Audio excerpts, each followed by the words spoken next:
Historia nocturna. Era una tarde cualquiera de un sábado en mi jornada. Llevaba varios minutos dando vueltas en el mismo sector, esperando que se acabara el horario de oficina y tomar algún servicio hacia el sur para irme hasta mi casa a tomarme una cerveza y acostarme temprano. Había sido una semana complicada. Había discutido con mi ex y mi hijo había escuchado todo. Tenía tiempo sin verlo y me quitaba la tranquilidad el hecho de que la única imagen que él tenía de mí era la de un hombre gritando y diciéndole groserías a su mamá.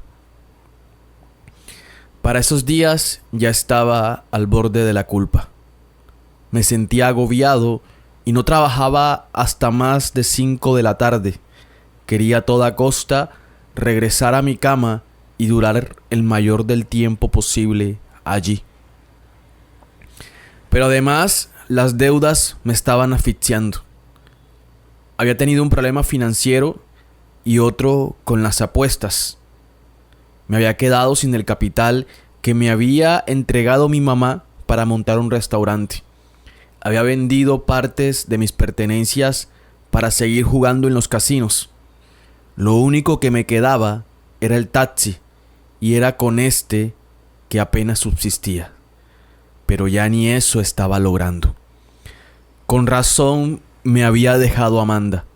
Yo no era más que un perdedor, alguien que nunca supo ser un hombre, que no aprovechó ninguna oportunidad de la vida y que solo había llegado a la vida de ella a hacerla una mujer miserable. Se fue. Amanda se fue. Se quedó con la custodia del niño, se quedó con el apartamento, lo vendió y se compró una casa pequeña a las afueras de la ciudad. Me olvidó. Me odia ciertamente. Aquella tarde venía bajando la avenida cerca de las torres del Banco Central, cuando vi que alguien me hizo señas desde la esquina de una calle.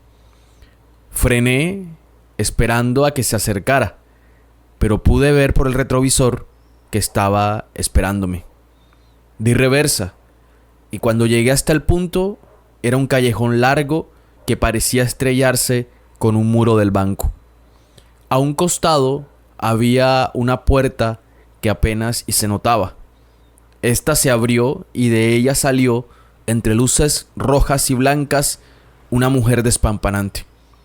Llevaba un traje negro, uno de esos que parecen cortes largos de tela que se enrollan en el torso, dejando sus piernas al descubierto. Tenía una belleza intimidante. Se quedó de pie mirando a la persona en la esquina y ésta le hizo seña que ya tenía el carro esperándola. Entonces ella empezó a caminar en mi dirección y yo sentía que las manos me temblaban con cada taconeo y cada caderazo que parecía hacer saltar las hojas secas del callejón. Cuando llegó hasta el taxi, un aroma cítrico y cerezo me arropó por completo.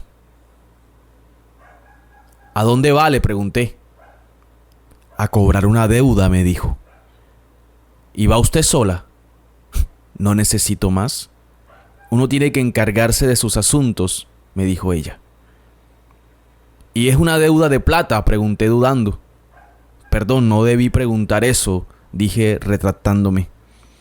Sin embargo, ella se acomodó en el asiento y lanzando una mirada punzante al espejo retrovisor, donde estaban mis ojos atentos a cada uno de sus ademanes, me dijo: es una deuda de muerte. Me quedé viéndole a los ojos y ella simplemente volvió su cabeza hacia la ventana y se quedó en silencio. ¿Y cómo se cobra eso?, pregunté después de un rato. No creo que usted necesite saber eso, respondió ella casi que esquiva. Bueno, uno nunca sabe cuándo necesite cierta información, fue lo que le dije. A veces los hombres, por querer saber mucho, terminan firmando el peor pacto de sus vidas, dijo con una voz parca, casi que sin tono. Suspiré y le dije: Como están las cosas ahora, yo haría pactos hasta con el diablo. Ella se echó a reír de una forma discreta y no dijo nada más, solo se quedó mirando a la calle. ¿Para dónde vamos?, le pregunté de nuevo, pues ya había empezado a conducir. No te preocupes, respondió. Cualquier parte me sirve. De todas formas, ya estoy aquí. Esa respuesta me generó cierta inquietud. Quise no seguir hablando, pero ahora la intriga me estaba matando. Voy a ir hasta el sur. Si le sirve, me dice, le informé. Está bien, dijo ella, mientras sacaba un labial de su cartera. ¿Por qué dices que harías un pacto con el diablo?, preguntó después de varios minutos. Es una historia bastante larga, le respondí. Pues tengo tiempo, al menos el suficiente, me dijo ella. Le expliqué entonces mi vida, mis tristezas, mis vicios, mis dolores, mis deudas, mis problemas. Entiendo, fue lo único que dijo durante un largo rato. Luego de un silencio pausado, de varias calles y semáforos, echó su cuerpo hacia adelante, apoyando su mano izquierda sobre el cabezal de mi asiento y casi que poniendo su boca en mi oreja dijo: ¿y si te digo que yo soy el diablo? La volví a mirar a punto de reírme, pero sus ojos me observaron tan duros que no me atreví a abrir la boca. Un escalofrío me recorrió el cuerpo, temblé de miedo. Entonces ella se rió con picardía. No te preocupes, es normal, siempre me pasa. Al menos no te has ido corriendo, como hacen otros. Cuando pude reincorporarme, le pregunté: ¿y qué hace el diablo en mi taxi?, queriendo seguir el juego para ver hasta dónde iba a llegar. Ella volvió a mirarme y me dijo: vengo precisamente a proponerte un pacto, ya que andas buscando uno. A ver, ¿y en qué podría ayudarme exactamente el diablo?, le pregunté. No lo sé. Dinero, poder, un talento, tú dime. Y después yo te digo qué quiero a cambio. Yo sabía exactamente qué quería, y aunque estaba completamente seguro de que aquello era una broma retorcida, la necesidad de ser sincero y de soltarlo desde adentro me sedujo de lleno. Así que casi llorando le dije: quiero ser importante en la vida de mi hijo. Sentí además de que eso era un deseo perfectamente calculado. Ser importante en la vida de Liam implicaba que a mí me fuera bien, que me sintiera bien y que mi imagen se transformara en su mejor versión. ¿Estás seguro?, preguntó la mujer. Sí, completamente. Quiero ser trascendental en la vida de mi hijo, en la vida de Liam, dije al final. Entonces la mujer volvió a acomodarse en el espaldar y, dejando ir la mirada sobre la calle, empezó a decirme: en 9 días volveré a tomar este taxi para que me digas si cumplí o no con mi parte. Durante estos días van a pasarte sucesos difíciles, pues lo que yo te pido a cambio es dolor, tu humillación y luego tu gratitud, pues sabrás que no hay recompensa sin sacrificio, no hay honor sin pérdida. La mujer se bajó unas cuadras más adelante y durante todo el trayecto hasta mi casa no volví a recibir seña de ningún pasajero. Llegué a eso de las 7 de la noche y cuando entré, lo primero que me encuentro es una nota de la casera diciéndome que necesitaba el apartamento, que su hijo lo iba a ocupar. No me daba mayores detalles, no me explicaba cuándo, si tenía un plazo prudente, pero a los pocos minutos me llamó. Una semana me estaba dando. Ya estaba en una situación en la que ninguna arrendadora iba a aceptar mis papeles para un contrato. A la mañana siguiente tuve que llamar a mi mamá para ver si me dejaba quedarme un tiempo en su casa, al menos unos días mientras resolvía mi situación. Su respuesta fue directa, un no rotundo. Mi hermano estaba de visita y ese no quería verme ni siquiera en fotos. Y ella no estaba muy contenta conmigo después de que apostara todos sus ahorros. Pero fue regresando al taxi esa mañana en que recibí la peor noticia de ese día. Me iban a quitar el carro. Si en un plazo de 15 días no pagaba la totalidad de mi deuda con el banco. Transcurrió ese día y no fui capaz de hacer un solo peso. El tiempo se me fue sentado en la estación viendo el tráfico y pensando qué otra jugada me quedaba, qué podía hacer. Pero parecía que ella estaba en el fondo. Esa noche no pude dormir. Solo me quedé con los ojos abiertos, asimilando la oscuridad, la de la habitación y la que me consumía por dentro. Aguantando las ganas de llorar. Mientras la noche avanzaba, sentía en todo momento que alguien en silencio, desde algún rincón, se estaba burlando de mí. La primera noticia que recibí apenas me levanté en la otra mañana era que mi mamá había sido diagnosticada con cáncer cerebral avanzado y que le quedaban pocos meses de vida. Tenía casi un año que no la veía. Ella no quería verme. Mi hermano se estaba haciendo cargo de sus gastos médicos. Me llamó a contarme la situación para que si creía en Dios le pidiera perdón por haber hecho sufrir a una mujer tan buena. Lloré todo el día. Esa tarde, recuerdo, me la pasé tirado en el suelo. Estaba más al borde de la alucinación que de otra cosa. El llanto a largas horas termina por destruirte por dentro y la cabeza no responde a otro estímulo más que el de la tristeza. La realidad se distorsiona. Todo parece quieto, gris. Pero yo además de eso sentía que alguien estaba de pie frente a mi cuerpo observándome detenidamente al tiempo que disfrutaba mi sufrimiento. Al tercer día, aún sumido en ese letargo, escuché que alguien tocó la puerta a eso de las 11 de la mañana. Eran golpes fuertes, desesperados, como alguien violento. Cuando pude reponerme, sentía las voces de reclamo al otro lado, como a 20 metros de distancia. Estaba teniendo una de las peores resacas de mi vida sin haberme tomado un solo trago. Hace pocos días me dijo el psicólogo de aquí de la cárcel que eso es depresión. Me alegra saber que al menos no es un demonio comiéndose mi alma, aunque Monterrosa, mi compañero de celda, ya me ha dicho que no hay ninguna diferencia entre una cosa y la otra. Crucé el desorden de toda la sala mientras me colocaba una camisa. Ya voy, alcancé a decir con una voz bastante quebrada. No quería estar encargándome de ninguna situación, no quería tener que hablar con nadie, no quería estar vivo. Detrás, cuando abrí la puerta, había 3 tipos. 2 de ellos medían más de 1,80. El otro parecía ser el que los dirigía.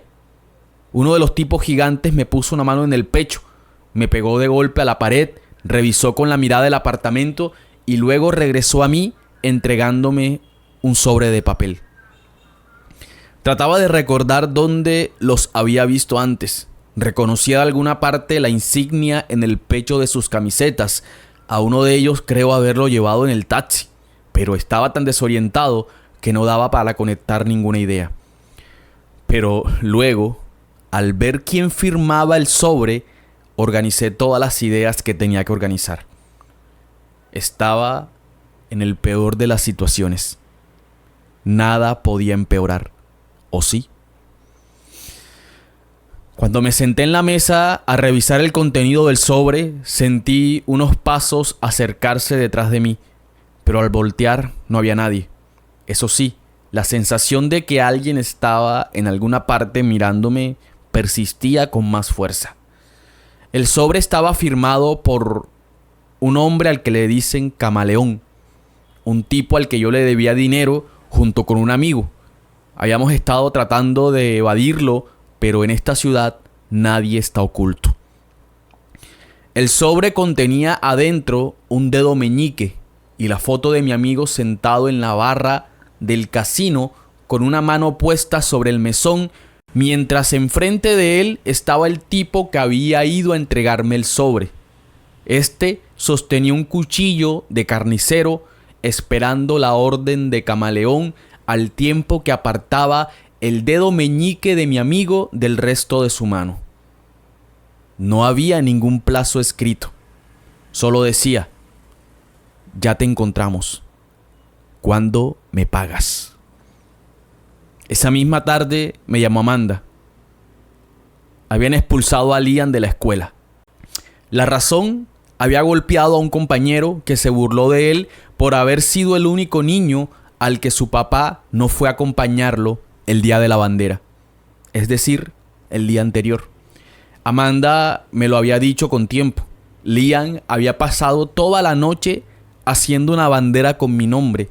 Me esperó hasta las 9 de la mañana en el banco de la plaza, hasta que pasó el último de sus compañeros.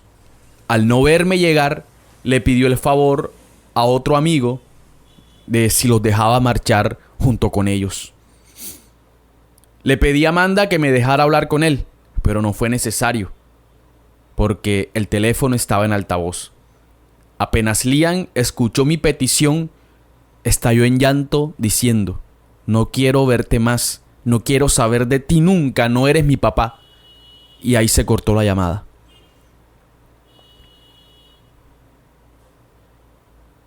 Al octavo día ya habían ido con guardias a sacarme del apartamento. Algunos vecinos habían denunciado que personas sospechosas habían ido a visitarme. Esa fue la excusa perfecta de la casera. Me puso absolutamente todo en el andén. Ahí sentado en la calle me llamó mi hermano. Mi mamá había tenido un paro cardiorrespiratorio y la estaban llevando en ese momento al hospital. Recuerdo que agarré todo lo que pude meter en el taxi. El resto lo dejé ahí tirado. Que se lo robaran, no me importaba. Salí a toda marcha a ver si alcanzaba a ver a mi mamá. Cuando llegué al hospital, la acababan de ingresar. Alcancé a verla en la camilla. Mi hermano pasó frente a mí sin decir una sola palabra. Subió con ella. Cuando yo iba a seguirlo, él le dijo a los vigilantes que no me dejaran pasar, que no me conocía. Pasé la noche en la calle esperando alguna noticia, algún reporte, pero nada. A eso de las 9 de la mañana, mi hermano me escribió que ya mi mamá estaba estable. Al poco rato, volvió a llamarme Amanda, que necesitaba que le firmara un consentimiento para esa tarde. No le dije nada, colgué la llamada. Pensé entonces, antes de que ya fuera demasiado tarde, antes de quedarme totalmente en la calle, sin nadie a quien recurrir, lo mejor sería ir a ver a Liam antes de desaparecer para siempre de su vida. Su escuela estaba a 15 minutos del hospital, así que faltando media hora para la salida, tomé la vía para ir a buscarlo. No había caído en cuenta de que ya era el 9º día desde la vez que subí en el taxi a aquella mujer. Pero lo recordé casi que al instante cuando desde una estación frente a un centro comercial apareció esa mujer misteriosa que me había dicho que era el diablo. Emergió entre un pequeño grupo de gente y estiró la mano en la vía para que frenara. No voy a negarlo, sentí que el corazón se me infló y se me subió hasta la garganta. Pensé por un momento en no detenerme, pero fue como si el cuerpo actuara en automático. El carro se detuvo justo enfrente de ella. Retiré el seguro, aún sin saber concretamente por qué, si quería irme de ahí, pero mi cuerpo hacía todo lo contrario. La manigueta de la puerta se abrió y al taxi empezó a subir con mucho cuidado aquella mujer. ¿Cómo es esto posible? Fue lo único que se me ocurrió preguntar. Soy el diablo, ya te lo dije. ¿Qué es esto? ¿Es algún experimento? ¿Un programa? ¿Me están grabando? ¿Es eso, verdad? ¿Es eso? ¿Me están jugando una broma? ¿Qué mierda está pasando? Estallé finalmente entre rabia y llanto. ¿Por qué me está pasando todo esto? No lo entiendo. Te estoy dando tu deseo, dijo ella con una voz calmada y fría. Yo no quería esto. Yo quería que Liam me recordara como alguien importante en su vida, le dije. Para allá vamos, no te preocupes, dijo ella. Yo sí cumplo todas mis promesas y no ando pidiendo tantos mandamientos. En ese instante me volví a acordar de Liam. Ya estaba casi a la hora de salida. Voy a ir a ver a mi hijo, le dije. No me importa quién seas, voy a ir hasta el colegio, voy a bajarme del taxi y voy a abrazar a mi hijo. Por mí no hay problema, dijo ella. Yo puedo esperar. Justo en ese momento me volvió a llamar Amanda. Más por molestarme que por informarme, me explicó lo que había hecho. Ya no necesitaba ninguna autorización mía para nada que concerniera a Liam. El juez había aceptado un diagnóstico sobre mi problema con las apuestas, así que no estaba facultado ni para pelear una custodia ni para defenderme, porque no estaba en mis razones para pedirlo. Por eso mi hermano asumió la tutoría legal de mi hijo como si él lo hubiese registrado, y ahora era él quien decidía cosas como si salía o no salía del país. Amanda me explicó aquello con tanta suspicacia y burla que de la rabia solo tuve por reacción empezar a insultarla, al tiempo que pisaba el acelerador. Avancé varias cuadras con el teléfono en la mano pegado a la bocina gritando de rabia, tan ciego que no vi que me acercaba a más de 100 kilómetros por hora frente a la escuela, de donde salía una fila de niños que cruzaba la calle. Como pude, giré el volante, logré subirme al sardinel evitando golpear de lleno al grupo. Sin embargo, alcancé a embestir con la parte trasera del carro al último niño de la fila. Era Liam. Cuando lo vi arrojado en mitad de la carretera, quise matarme ahí mismo. Recuerdo que gritaba, lloraba, al tiempo que miraba hacia atrás y la mujer, aún dentro del carro, se reía. Creo que nadie la vio, porque nadie hizo gesto alguno cuando ella se acercó con cara de asco rodeando el cuerpo de Liam y me dijo en voz clara y pausada: definitivamente serás importante en la vida de este niño, tan importante que acabas de marcarlo para siempre. Te dije que yo sí cumplía. Estoy pagando 30 años de prisión. Al final, 3 niños resultaron heridos en el accidente. Uno de ellos murió varios días después. Aquí estoy enterrado en la culpa. No quisiera nunca salir de aquí. Liam quedó cuadripléjico y a mí, todas las noches, se me aparece esa mujer en el catre riéndose de forma retorcida. Historia nocturna. Yo viví en aquella casa cerca de 10 años. Pensé que después de lo de Anselmo, nada más podría impactarme o hacerme desistir de la idea de quedarme allí para siempre. Pero estaba profundamente equivocado. Esa casa resguardaba varios secretos y uno de ellos, el que más me marcó, tenía que ver con un amigo de la primera dueña. Le compré el lugar a una vieja amiga, quien aunque quería venderla, no quería desprenderse del todo de ella, porque había sido la casa de su madre. Allí pasó su infancia y parte de su adolescencia. Como ya no la habitaba, le daba nostalgia verla deteriorarse. Así que trató, por todos los medios, de que el comprador fuera alguien cercano, alguien a quien pudiera visitar cuando quisiera revivir aquellos recuerdos. Era un lugar tranquilo, acogedor, como las casas de antes. Pero un encuentro inesperado perturbó esa tranquilidad. Una noche, como a las 11, ya estaba listo para irme a dormir. Ajustaba las cortinas de la sala cuando vi que alguien se acercó a la terraza e hizo sonar varias veces el pasador metálico. Era un hombre de aspecto descuidado, ropas sucias, barba larga y descalzo. Me asomé por la puerta y le pregunté qué necesitaba. Él respondió: una ayuda. Le insistí, pero ¿qué necesita exactamente? Y volvió a decir, una ayuda. Eché una mirada rápida al estante de la cocina y vi algunas latas de atún. Las junté con un pan que tenía en la mesa, las metí en una bolsa y salí a entregárselas. El hombre las recibió con un gesto de gratitud y luego se fue. Me devolví a la casa, pero la mañana siguiente María me dijo que había encontrado unas latas de atún y un pan ahí en el muro al lado de la terraza. Quedé extrañado. Quizá no le gustó el atún, pensé. O tal vez lo que quería era dinero. Pero me habían explicado en la vereda que si alguien llegaba pidiendo ayuda, no se le debía dar plata, sino ropa, comida u otra cosa. Esa noche volvió a aparecer aquel hombre. Tenía el mismo semblante de cansancio y de nuevo lo único que salía de su boca era la frase, una ayuda. Pero por más que le preguntaba qué quería, no decía otra cosa. Entonces pensé, de pronto si le doy comida preparada en un recipiente, sí le sirve. Le entregué un portacomidas con arroz cocido y guiso de carne que había quedado del almuerzo.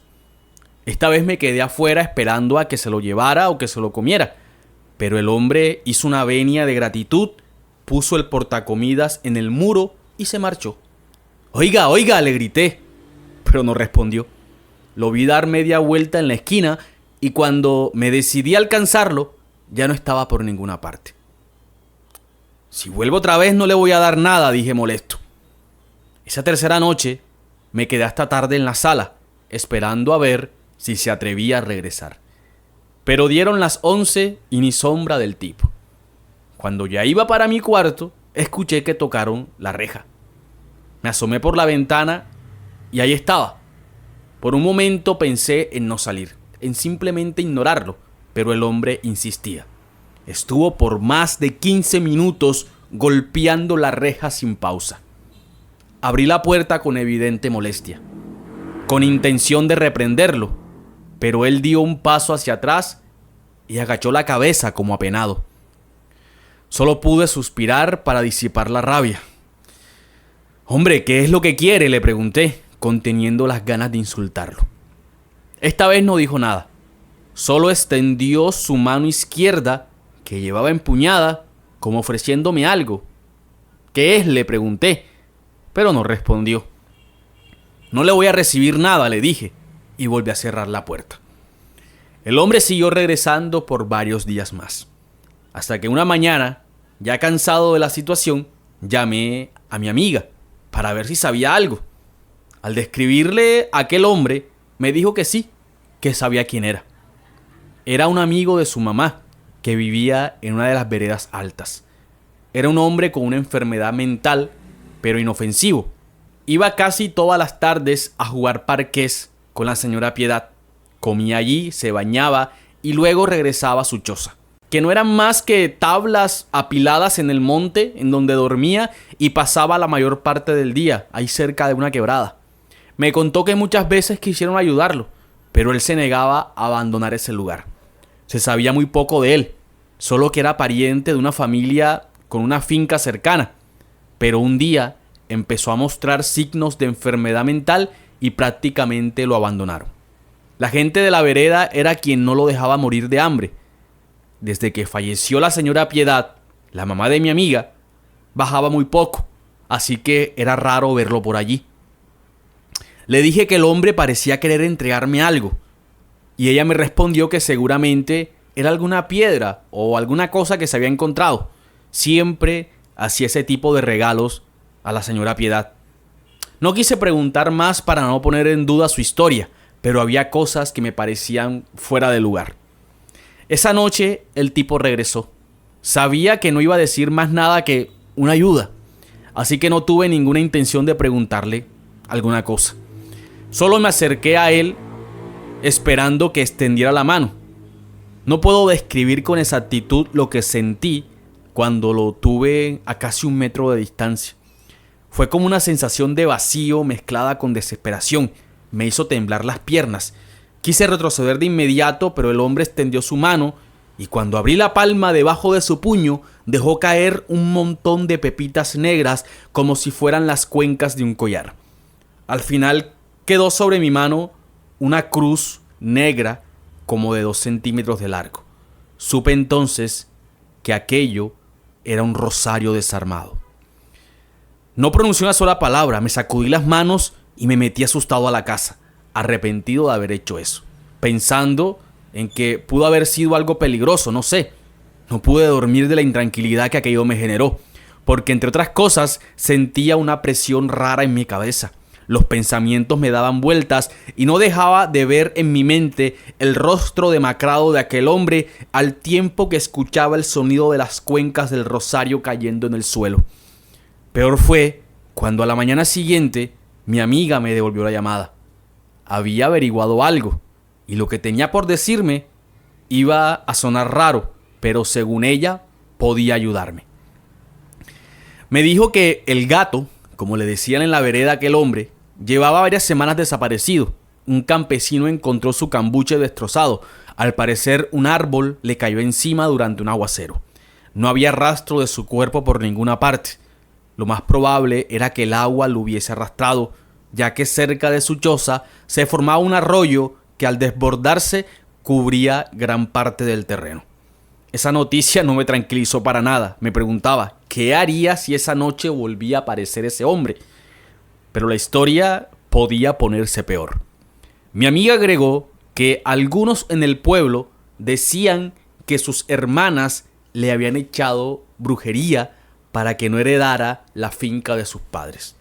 Otros afirmaban que cuando el viejo murió, él se quedó con los niños en cruz que tenía su papá, pero que el ritual de transferencia se hizo mal y eso lo volvió loco.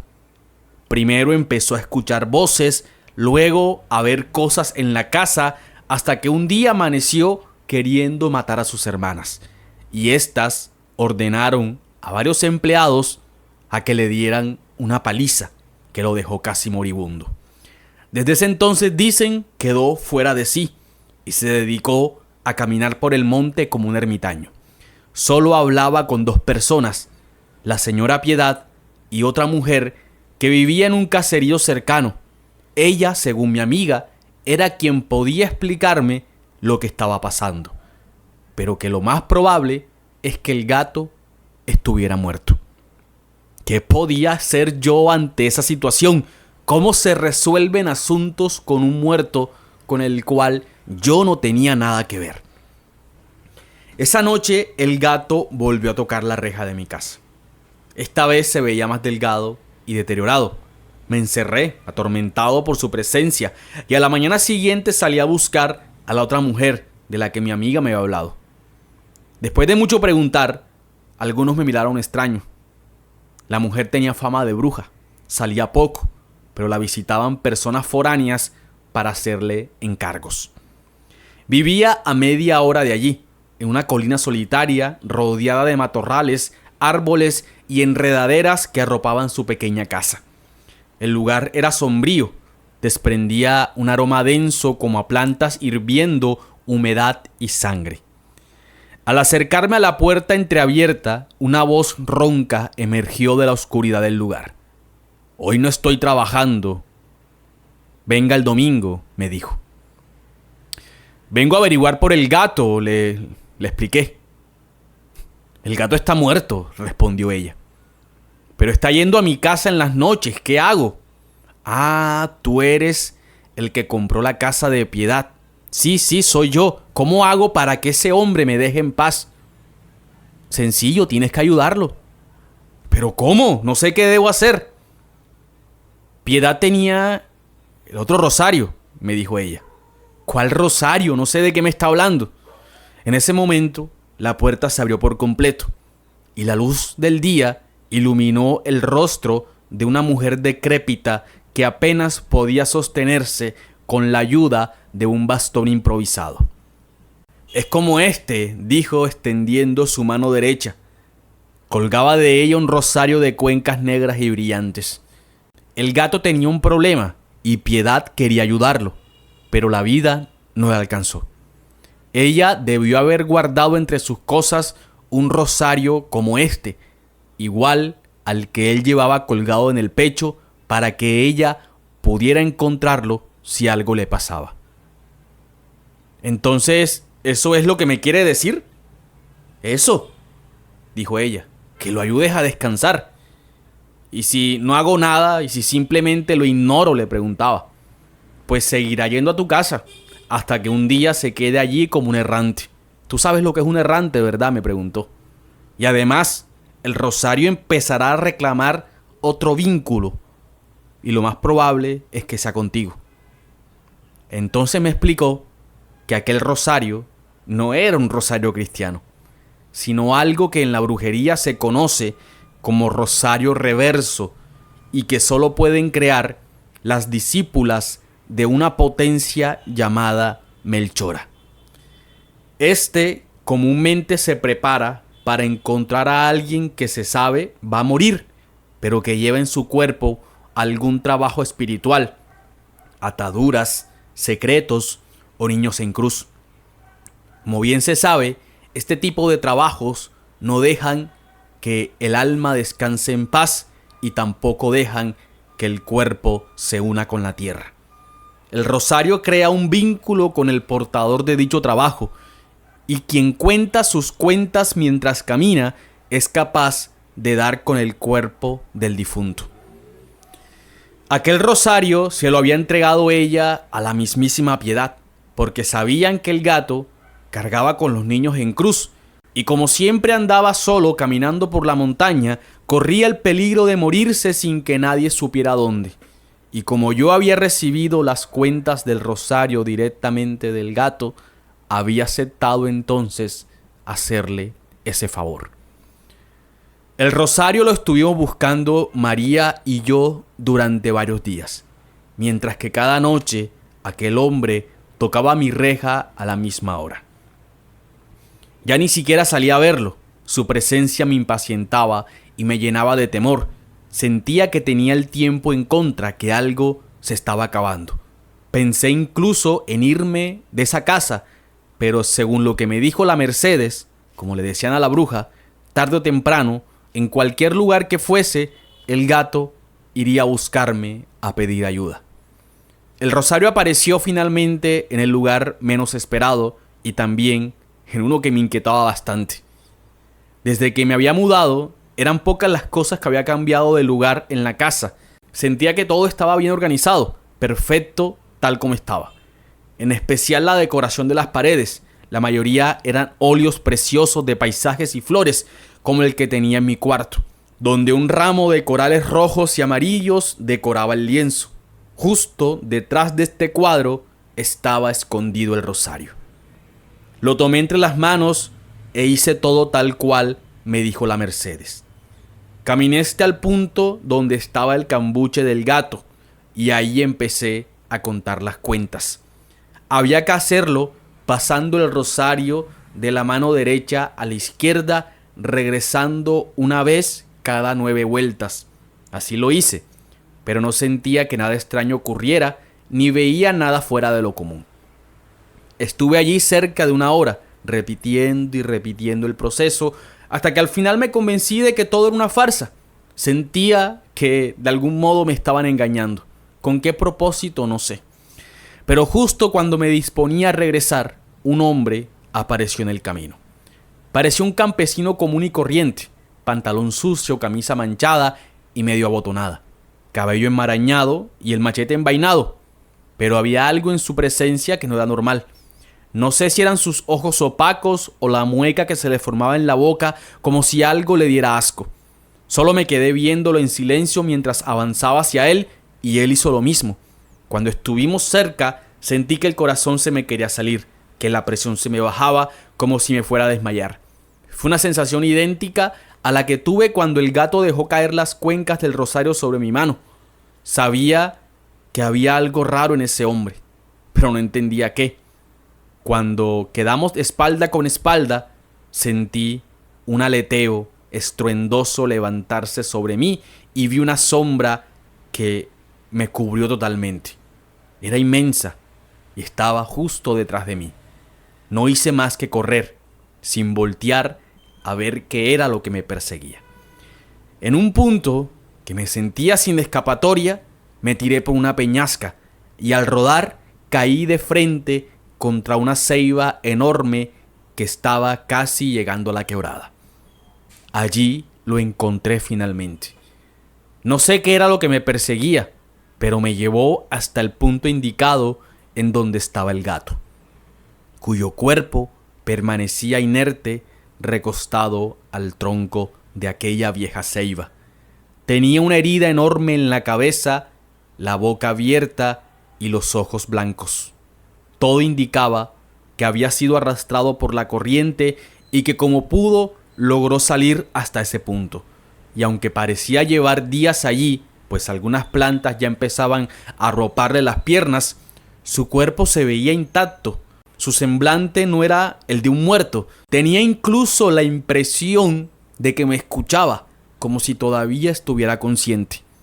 La Mercedes me explicó que para liberarlo de los niños en cruz tenía que pasármelos o deshacerme de ellos. Claramente yo no quería cargar con nada de eso, así que seguí lo que me había indicado. Le quité el rosario que aún tenía colgado en el cuello y se lo puse en la mano derecha, dándole 7 vueltas exactas. Luego, en el brazo izquierdo, a la altura del bíceps, le enrollé el otro rosario, el de piedad. Mercedes me dijo que debía apretarlo hasta que de 2 puntos del brazo brotaran sangre. Y así fue. En la parte media de su antebrazo se abrieron 2 pequeñas ranuras y de ellas, como un escupitajo, salieron 2 coágulos rojos que al caer al suelo se secaron de inmediato. Apenas hice eso, regresé enseguida a la vereda y le avisé al presidente de la junta que había encontrado el cuerpo del gato. Le dije que había que dar aviso para que fueran a buscarlo. Esa misma tarde subieron desde la cabecera del pueblo a bajar el cadáver. Yo no me atreví a regresar al sitio. Solo los llevé hasta la peñasca desde donde se alcanzaba a ver la ceiba. El policía que acompañó el proceso me dijo que había sido complicado sacarlo por el estado de descomposición del cuerpo. Eso y que la mayoría de sus órganos internos habían sido devorados por las hormigas. Historia nocturna. Yo viví en aquella casa cerca de 10 años. Pensé que después de lo de Anselmo, nada más podría impactarme o hacerme desistir de la idea de quedarme allí para siempre. Pero estaba profundamente equivocado. Esa casa resguardaba varios secretos y uno de ellos, el que más me marcó, tenía que ver con un amigo de la primera dueña. Le compré el lugar a una vieja amiga, quien aunque quería venderla, no quería desprenderse del todo de ella, porque había sido la casa de su madre. Allí pasó su infancia y parte de su adolescencia. Como ya no la habitaba, le daba nostalgia verla deteriorarse. Así que trató, por todos los medios, de que el comprador fuera alguien cercano, alguien a quien pudiera visitar cuando quisiera revivir aquellos recuerdos. Era un lugar tranquilo, acogedor, como las casas de antes. Pero un encuentro inesperado perturbó esa tranquilidad. Una noche, como a las 11, ya estaba listo para irme a dormir. Ajustaba las cortinas de la sala cuando vi que alguien se acercó a la terraza e hizo sonar varias veces el pasador metálico. Era un hombre de aspecto descuidado, ropas sucias, barba larga y descalzo. Me asomé por la puerta y le pregunté qué necesitaba. Él respondió: una ayuda. Le insistí: ¿pero qué necesita exactamente? Y volvió a decir: una ayuda.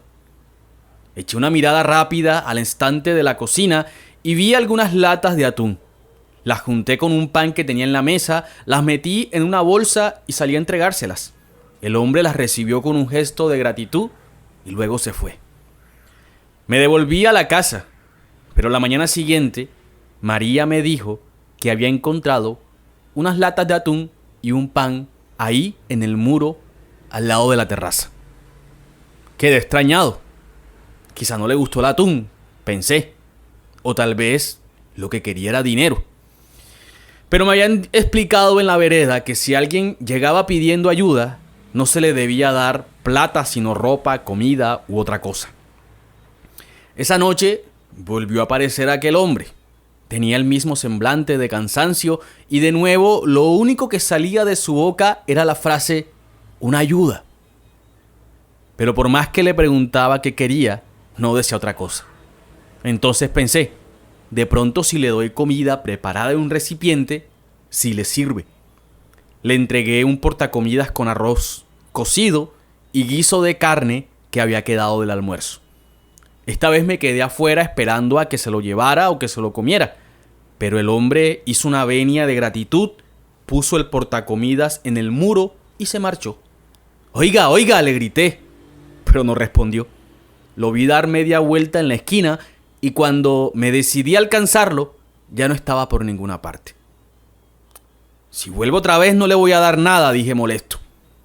Esa tercera noche me quedé hasta tarde en la sala, esperando a ver si se atrevía a regresar. Pero dieron las 11 y ni sombra del tipo.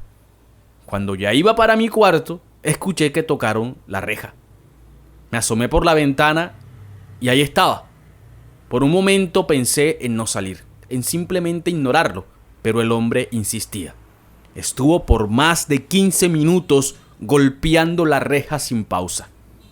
Abrí la puerta con evidente molestia, con intención de reprenderlo, pero él dio un paso hacia atrás y agachó la cabeza como apenado. Solo pude suspirar para disipar la rabia. «Hombre, ¿qué es lo que quiere?», le pregunté, conteniendo las ganas de insultarlo. Esta vez no dijo nada, solo extendió su mano izquierda, que llevaba empuñada, como ofreciéndome algo. «¿Qué es?», le pregunté, pero no respondió. «No le voy a recibir nada», le dije, y volví a cerrar la puerta. El hombre siguió regresando por varios días más, hasta que una mañana, ya cansado de la situación, llamé a mi amiga para ver si sabía algo. Al describirle a aquel hombre, me dijo que sí, que sabía quién era. Era un amigo de su mamá, que vivía en una de las veredas altas. Era un hombre con una enfermedad mental, pero inofensivo. Iba casi todas las tardes a jugar parqués con la señora Piedad.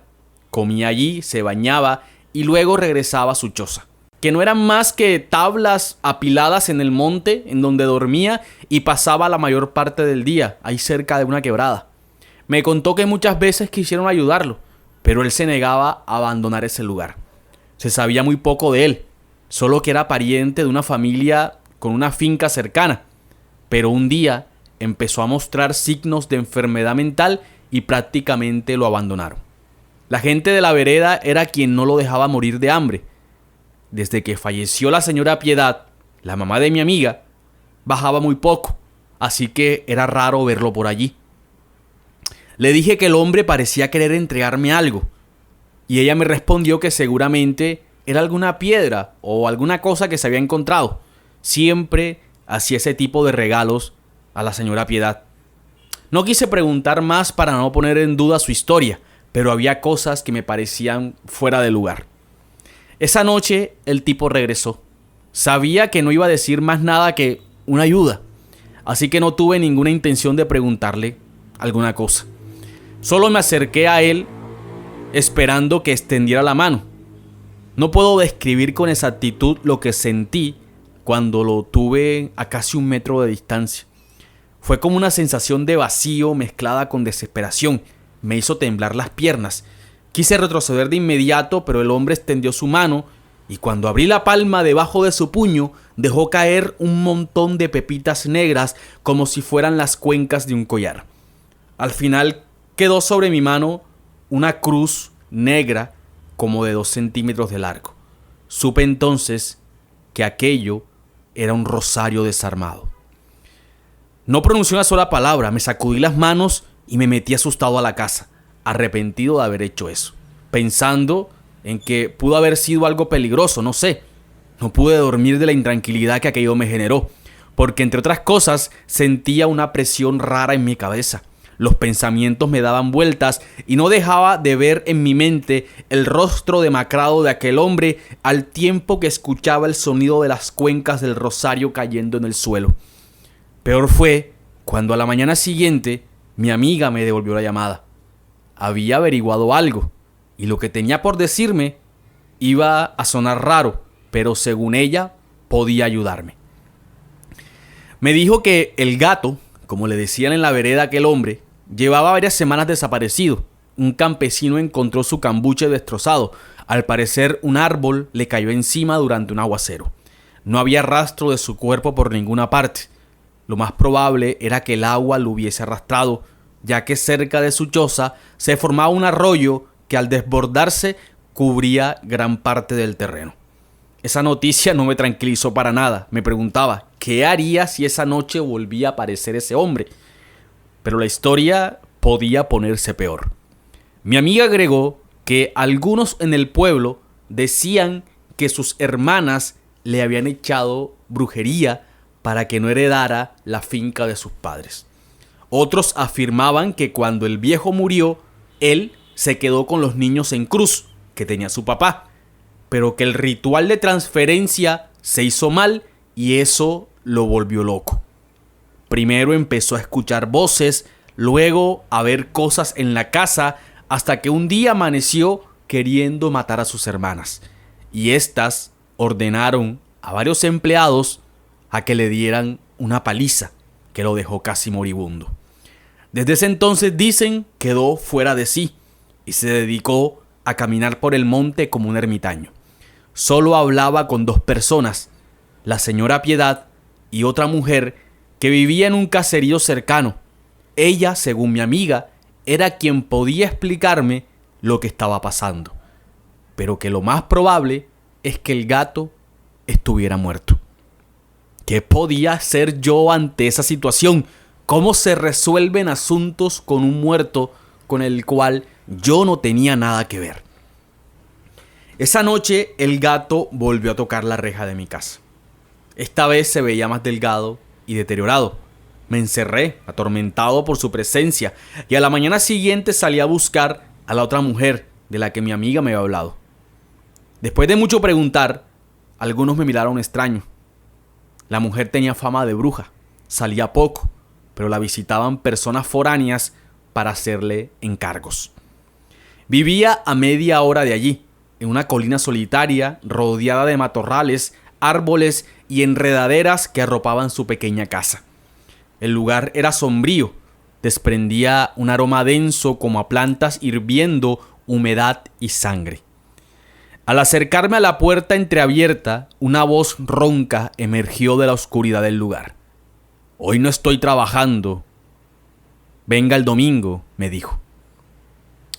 «Vengo a averiguar por el gato», le expliqué. «El gato está muerto», respondió ella. «Pero está yendo a mi casa en las noches. ¿Qué hago?» «Ah, tú eres el que compró la casa de Piedad». «Sí, soy yo. ¿Cómo hago para que ese hombre me deje en paz?» «Sencillo, tienes que ayudarlo». «¿Pero cómo? No sé qué debo hacer». «Piedad tenía el otro rosario», me dijo ella. «¿Cuál rosario? No sé de qué me está hablando». En ese momento, la puerta se abrió por completo y la luz del día iluminó el rostro de una mujer decrépita que apenas podía sostenerse con la ayuda de un bastón improvisado. «Es como este», dijo extendiendo su mano derecha. Colgaba de ella un rosario de cuencas negras y brillantes. El gato tenía un problema y Piedad quería ayudarlo, pero la vida no le alcanzó. Ella debió haber guardado entre sus cosas un rosario como este, igual al que él llevaba colgado en el pecho, para que ella pudiera encontrarlo si algo le pasaba. «Entonces, ¿eso es lo que me quiere decir?» «Eso», dijo ella, «que lo ayudes a descansar». «¿Y si no hago nada? ¿Y si simplemente lo ignoro?», le preguntaba. «Pues seguirá yendo a tu casa hasta que un día se quede allí como un errante». «Tú sabes lo que es un errante, ¿verdad?», me preguntó. «Y además, el rosario empezará a reclamar otro vínculo, y lo más probable es que sea contigo». Entonces me explicó que aquel rosario no era un rosario cristiano, sino algo que en la brujería se conoce como rosario reverso y que solo pueden crear las discípulas de una potencia llamada Melchora. Este comúnmente se prepara para encontrar a alguien que se sabe va a morir, pero que lleva en su cuerpo algún trabajo espiritual, ataduras, secretos o niños en cruz. Como bien se sabe, este tipo de trabajos no dejan que el alma descanse en paz y tampoco dejan que el cuerpo se una con la tierra. El rosario crea un vínculo con el portador de dicho trabajo y quien cuenta sus cuentas mientras camina es capaz de dar con el cuerpo del difunto. Aquel rosario se lo había entregado ella a la mismísima Piedad, porque sabían que el gato cargaba con los niños en cruz y como siempre andaba solo caminando por la montaña, corría el peligro de morirse sin que nadie supiera dónde. Y como yo había recibido las cuentas del rosario directamente del gato, había aceptado entonces hacerle ese favor. El rosario lo estuvimos buscando María y yo durante varios días, mientras que cada noche aquel hombre tocaba mi reja a la misma hora. Ya ni siquiera salía a verlo, su presencia me impacientaba y me llenaba de temor. Sentía que tenía el tiempo en contra, que algo se estaba acabando. Pensé incluso en irme de esa casa, pero según lo que me dijo la Mercedes, como le decían a la bruja, tarde o temprano, en cualquier lugar que fuese, el gato iría a buscarme a pedir ayuda. El rosario apareció finalmente en el lugar menos esperado y también en uno que me inquietaba bastante. Desde que me había mudado, eran pocas las cosas que había cambiado de lugar en la casa. Sentía que todo estaba bien organizado, perfecto tal como estaba. En especial la decoración de las paredes. La mayoría eran óleos preciosos de paisajes y flores, como el que tenía en mi cuarto, donde un ramo de corales rojos y amarillos decoraba el lienzo. Justo detrás de este cuadro estaba escondido el rosario. Lo tomé entre las manos e hice todo tal cual me dijo la Mercedes. Caminé hasta el punto donde estaba el cambuche del gato y ahí empecé a contar las cuentas. Había que hacerlo pasando el rosario de la mano derecha a la izquierda, regresando una vez cada 9 vueltas. Así lo hice, pero no sentía que nada extraño ocurriera ni veía nada fuera de lo común. Estuve allí cerca de 1 hora, repitiendo y repitiendo el proceso, hasta que al final me convencí de que todo era una farsa. Sentía que de algún modo me estaban engañando. ¿Con qué propósito? No sé. Pero justo cuando me disponía a regresar, un hombre apareció en el camino. Parecía un campesino común y corriente, pantalón sucio, camisa manchada y medio abotonada, cabello enmarañado y el machete envainado. Pero había algo en su presencia que no era normal. No sé si eran sus ojos opacos o la mueca que se le formaba en la boca, como si algo le diera asco.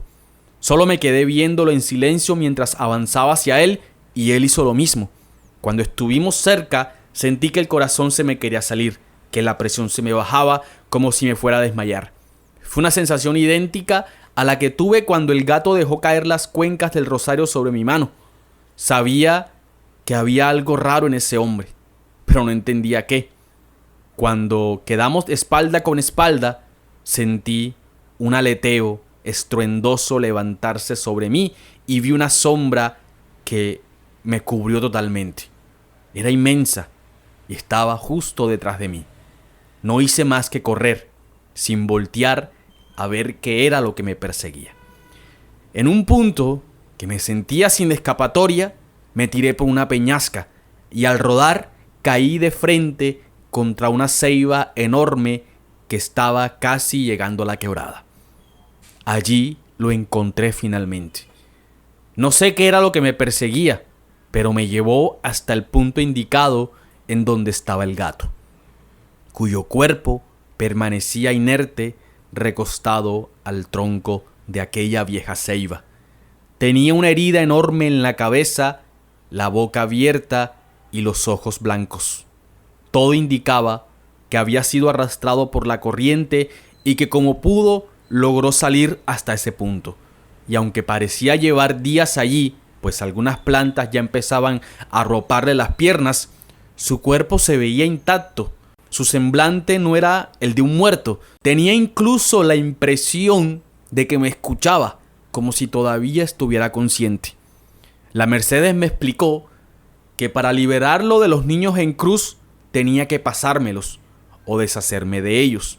Claramente yo no quería cargar con nada de eso, así que seguí lo que me había indicado. Le quité el rosario que aún tenía colgado en el cuello y se lo puse en la mano derecha, dándole 7 vueltas exactas. Luego, en el brazo izquierdo, a la altura del bíceps, le enrollé el otro rosario, el de piedad. Mercedes me dijo que debía apretarlo hasta que de 2 puntos del brazo brotaran sangre. Y así fue. En la parte media de su antebrazo se abrieron 2 pequeñas ranuras y de ellas, como un escupitajo, salieron 2 coágulos rojos que al caer al suelo se secaron de inmediato. Apenas hice eso, regresé enseguida a la vereda y le avisé al presidente de la junta que había encontrado el cuerpo del gato. Le dije que había que dar aviso para que fueran a buscarlo.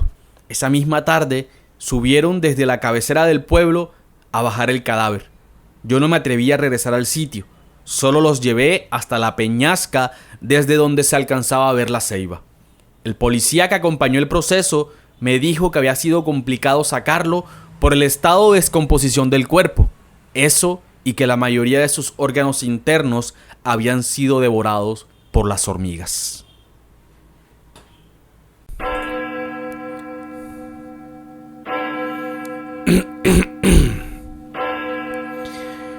Historia nocturna.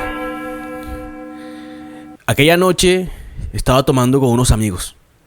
Habíamos terminado oficialmente la colegiatura y queríamos celebrar, porque a todo el grupo nos había ido bien.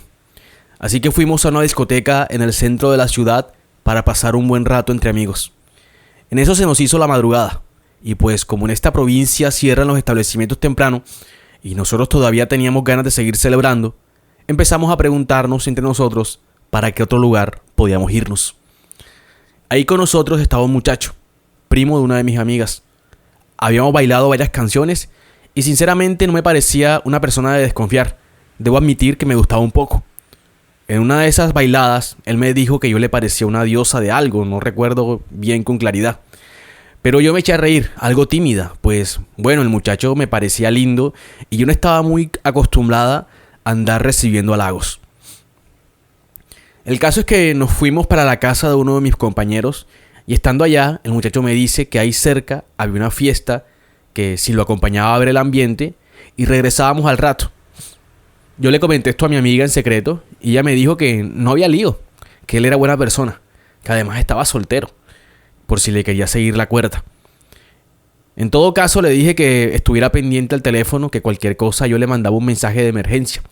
Eso es una configuración que teníamos en un grupo de amigas en el que el teléfono, al presionar determinada tecla varias veces, manda un mensaje de emergencia a 3 contactos.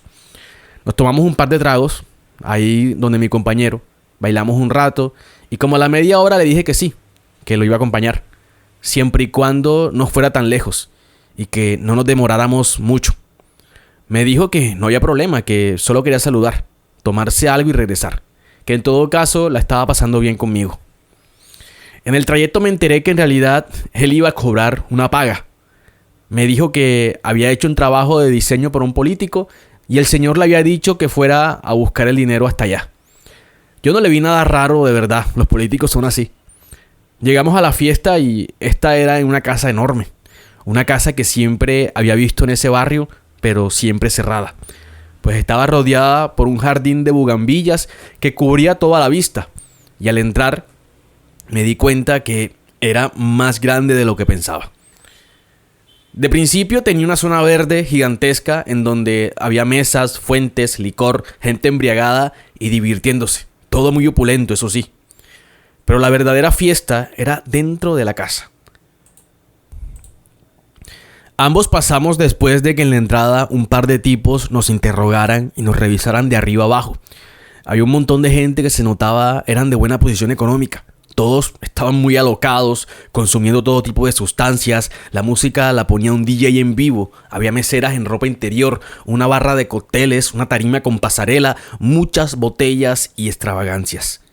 Nos acercamos a la barra, pedimos un trago cada uno y empezamos a hablar ahí mientras a él le confirmaban en dónde tenía que ir para que le dieran su dinero. Al cabo de un rato, uno de los tipos de la puerta se nos acerca y le dice a él, digámosle Johnny, que el jefe quería que se acercara a la habitación negra. Así tal cual le dijo, habitación negra. ¿Qué es la habitación negra?, le preguntó él.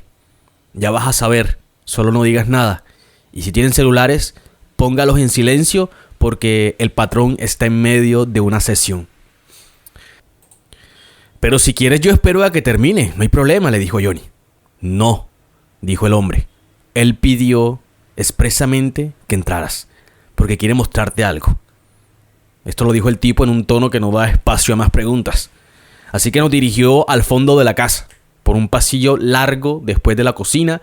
Cruzamos un pequeño jardín interno, una puerta que dirigía a una especie de sala de espera que también tenía una barra de licores y después de eso otra puerta más delgada pintada de rojo. Es aquí, nos dijo. Tienen que quitarse los zapatos para que ya no contaminen el espacio. Cuando se abrió la puerta, era una habitación extensa, tenue, que tenía bancos de madera pegados a la pared, como en los baños turcos. Había varias personas sentadas, todas estaban descalzas, algunas hablando en voz baja entre ellas y otras simplemente con la cabeza recostada a la pared blanca mirando hacia el techo. Parecían estar bajo algún efecto psicótico, porque ninguno volteó a vernos y la mayoría se les notaba desorientados. Algo curioso es que todos eran jóvenes, casi adolescentes. El único mayor era un señor de mediana estatura, delgado y canoso, que estaba al centro de una de las bancas laterales. Al lado de él y abrazándolo estaban dos muchachos, y a sus pies sentada también una muchacha de cabellos dorados, preciosa, con el torso descubierto. Todos ellos también estaban como en medio de un trance de alucinaciones. Algunos parecían que intentaban agarrar cosas en el aire y se reían de forma extraña.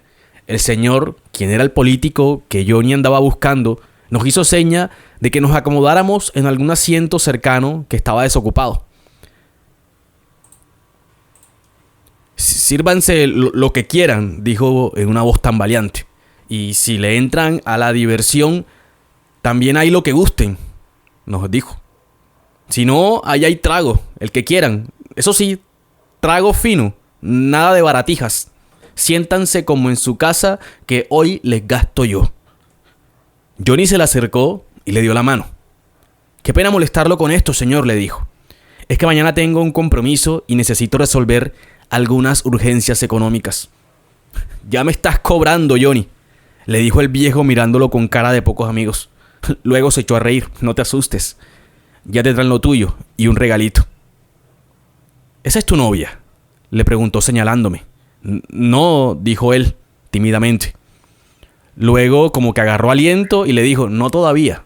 Y ambos se echaron a reír. Yo la verdad entre la pena y el susto no sabía qué cara poner. Está bonita, dijo el señor. Invítala un día de estos al trabajo. Algo se nos ocurre, le dijo a Johnny.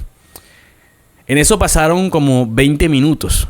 El viejo siguió hablando de un montón de cosas que quería hacer, que ella iba a empezar su campaña, que quería diseñar una nueva imagen y todo un sinfín de cosas políticas. Y en eso entra un tipo, uno que había visto en la fiesta, que me pareció muy raro.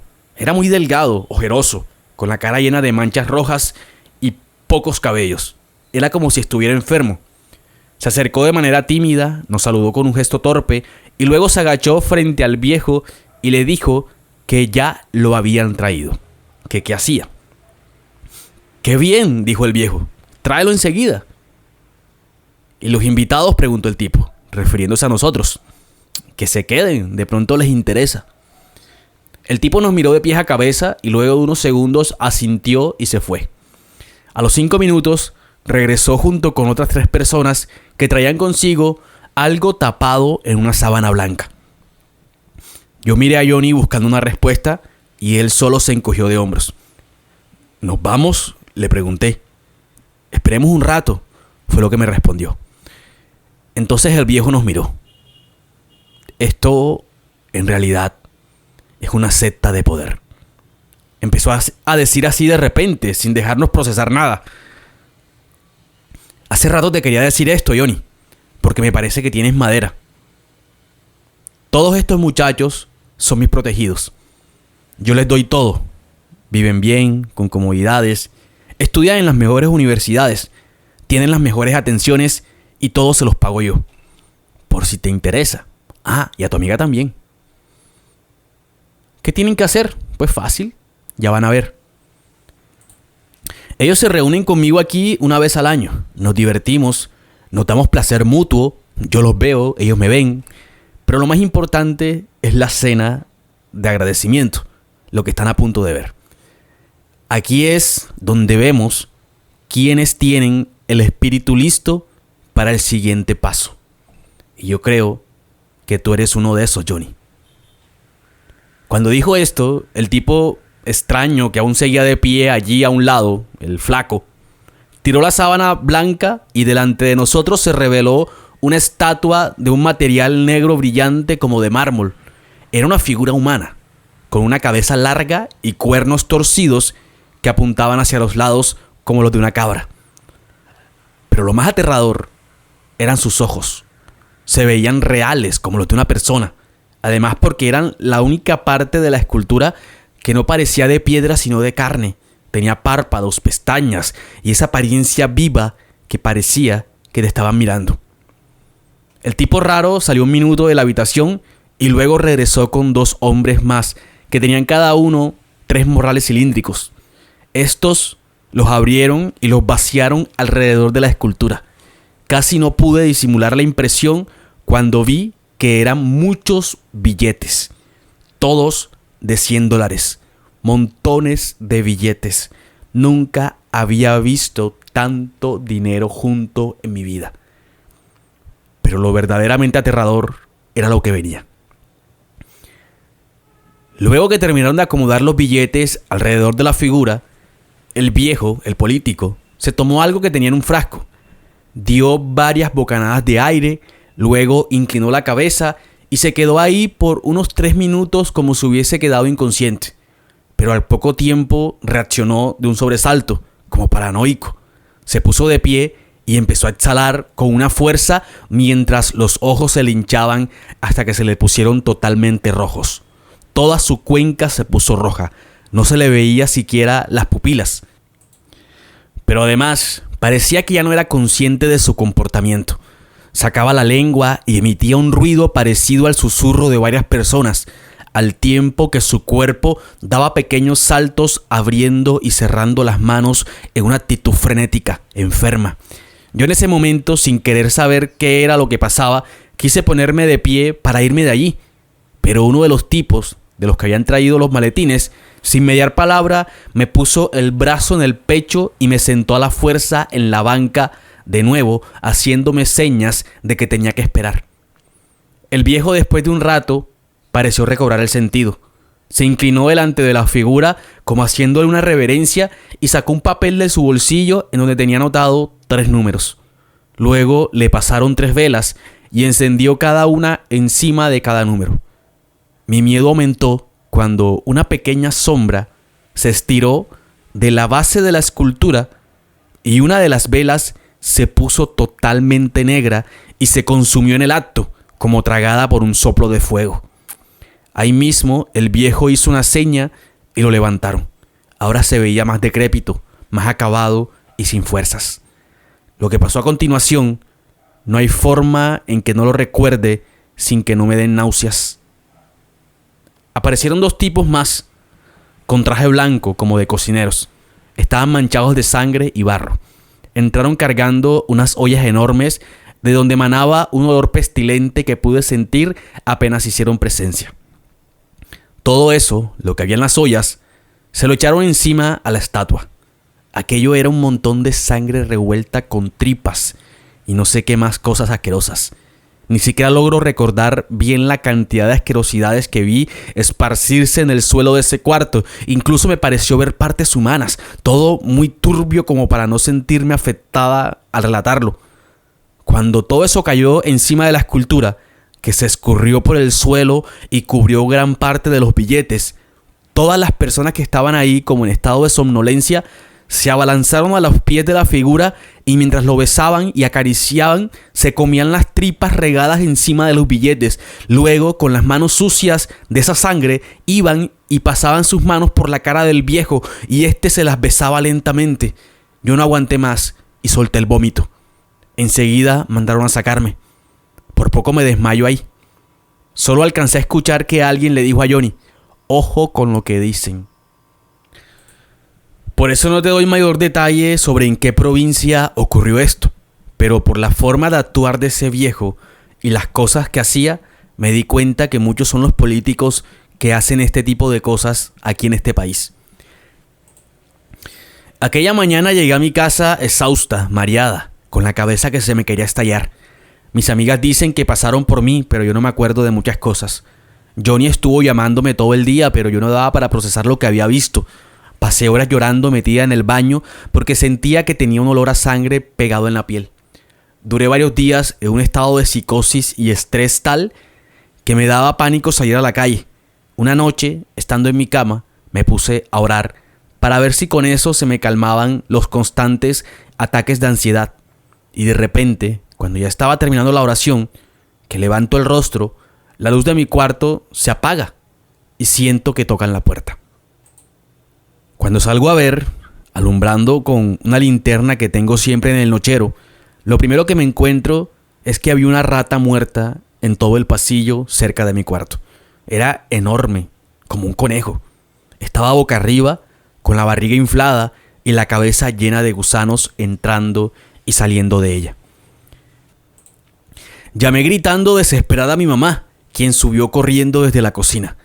Cuando llegó al pasillo, que vio a este animal, me dijo: Dios mío, yo la estaba persiguiendo, la acabo de ver. ¿Cómo es posible que ya esté llena de gusanos así tan rápido? Esa misma madrugada pasó algo más escalofriante.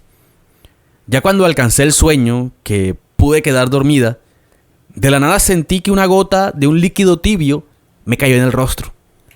Eso me hizo levantar de un salto porque tuve el presentimiento de que algo me observaba desde el techo.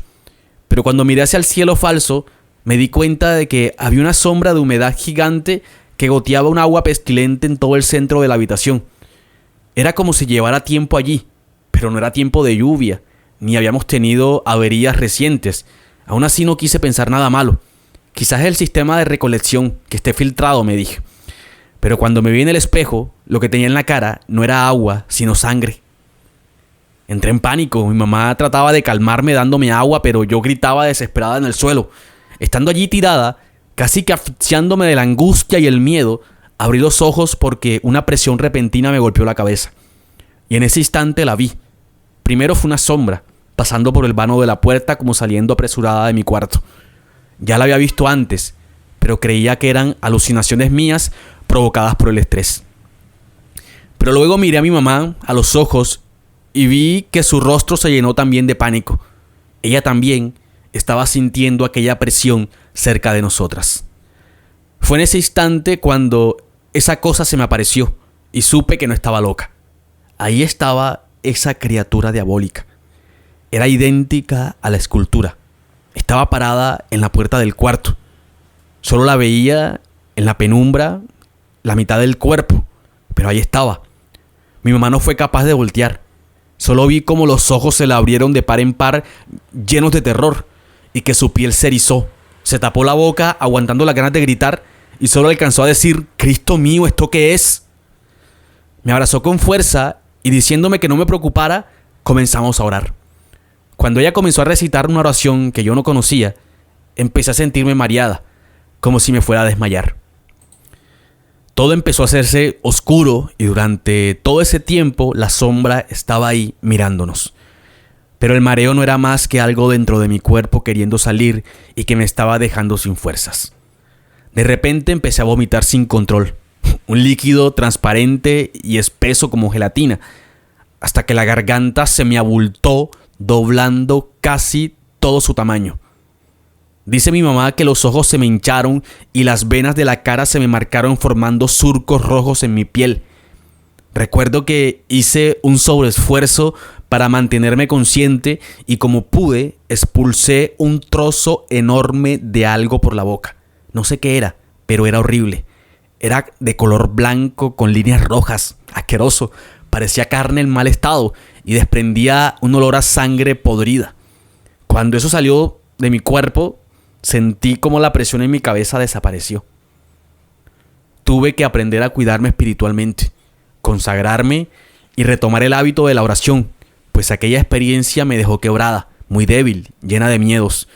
Gracias al cielo y a mi fe en Dios, pude salir adelante, salir librada y hoy puedo contar esta historia. Pero esa noche yo sentía que me iba a morir. Y no estaba lejos. Mi mamá me llevó a una clínica porque me veía muy pálida y lo que le dijeron fue que tenía síntomas de haber perdido mucha sangre. Y no tenía casi. Llegué casi que al colapso, con hipotensión y el pulso muy débil. Realmente solo recuerdo despertar, que fue cuando ya habían pasado 3 días de estar internada. De Johnny no volví a saber nada. Mi amiga me contó que desde esa vez empezó a comportarse diferente, que ya no se reunía con la familia y que prácticamente se la pasaba fuera del país en un trabajo que había conseguido. De aquel político no puedo decir muchas cosas realmente. Es de las personas más poderosas de este lugar. Solo sé que en esta provincia, al parecer, este tipo de actos son normalizados entre la gente de poder y el que menos uno piensa es miembro de alguna secta de este tipo.